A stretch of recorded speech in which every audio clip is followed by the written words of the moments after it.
Welcome to the Rehm booth here at Portatronica. I'm delighted to be joined by Michael Henke.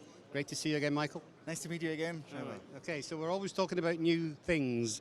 Last year you introduced the vapour phase system, which was a fairly unique product for you, and it seems to have gone very, very well. But this year you've taken it a step further.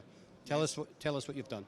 Yes, we did a step further. We have the vapour phase introduced last year with the inline solution. That is true. But vapour phase is a well-known process since 20 years in our market. 20 years also with Rehm.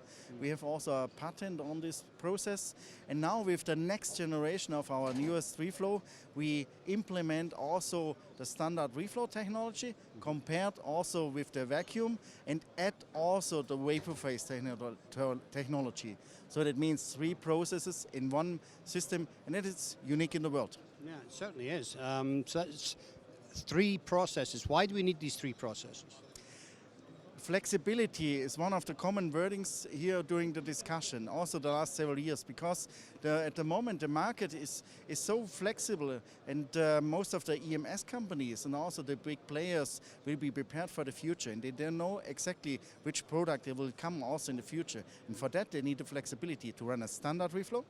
If they will use also the voiding, then they can also activate it by using the vacuum and reduce also the voids. And second is also if they have high thermal mass components, then they can also add the vacuum with the vapour phase. Right, okay, so that's very important, because in the future we're going to have a lot more power devices and 5G and this type of thing. Yes, these are the market drivers. So the e-mobility, the battery control, battery concepts, that will be also in the future much more.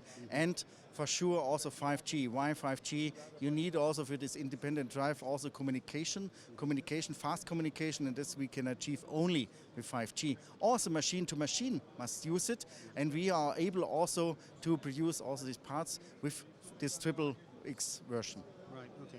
So you were saying to me just before we started that you think that reflow has pretty much reached its limits in many ways, but it needs this step to be able to take it beyond. Is that what you're thinking? Yes, the convection have some limits in higher thermal masses. In higher thermal mass it means also if you have a heavier board, and then you need also additional process. If you run it only in a vapour phase, or you run a reflow process and add also this vapour phase. And this is the solution from Rehm. It's high efficient, also an inline system. And this is very important, where you can run also high masses in a high production. Right, okay, great. So what do you call the system that you have here? XXX, the next generation. Okay, a powerful name for a powerful machine. Michael, I think I want to thank you for showing us the new machine and telling us about the latest developments. Thank you very much, Trevor. Thank you.